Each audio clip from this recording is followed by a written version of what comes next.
ఏలూరు జిల్లా ద్వారకా తిరుమలలో doctor BR Ambedkar విగ్రహాన్ని గుర్తు తెలియని వ్యక్తులు ధ్వంసం చేశారు. పంచాయతీ పార్కులో రాత్రి సమయంలో ధ్వంసం అయినట్లు గుర్తించారు.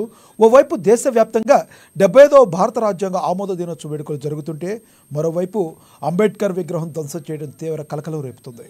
ఎలాంటి ఘర్షణలు జరగకుండా ముందస్తుగా పోలీసులు మోహరించారు. గత 15 సంవత్సరాల క్రితం ఇక్కడ ఈ పార్కులో ఈ కాలనీ ఇచ్చినప్పటి నుంచి కూడా ఇది ఒక చెరువు కుంటగా ఉండేది. మేము అప్పుడు దాన్ని గ్రామస్తులందరం కలిపి ఇక్కడ కూర్చుని దీన్ని కొంతమంది ఆట స్థలంగా కానీ కళ్యాణ మండపంగా కానీ చేయాలన్న నిర్ణయం తీసుకున్నాం. కానీ అప్పుడున్న పంచాయతీ వారు దాన్ని ఒక తీర్మానం చేసి ఇది పంచాయతీ స్థలం అని చెప్పేసి ఆక్రమించుకోవడం జరిగింది. అప్పటి నుంచి కూడా మేము పోరాడుతున్నాం. అందులో భాగంగానే ఇక్కడ అంబేద్కర్ విగ్రహాన్ని స్థాపించి అంబేద్కర్కి ప్రతి జయంతికి వర్ధంతికి కూడా పూలమాల ఆవిష్కరించి నినాదాలు ఆయనకి అన్ని కూడా తెలియజేస్తున్నాం. కానీ నిన్న రాత్రి ఎవరు చేశారో తెలియదు దుండగులు కక్షపూరితంగా ఆ విగ్రహాన్ని పైకి లేపి కనీసం అది పొలుగులతో లేపితేనే కానీ అది ఎగదండి.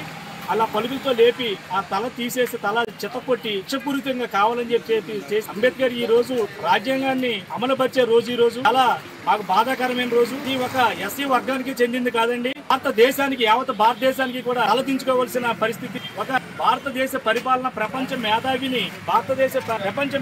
ఎవరైతే ఉన్నారో ఈ భారతదేశ పరిపాలనకి ప్రతి చట్టంలోనూ దగ్గర నుంచి చచ్చే వరకు కూడా ఎలా బ్రతకాలి ఎలా ఉండాలనేది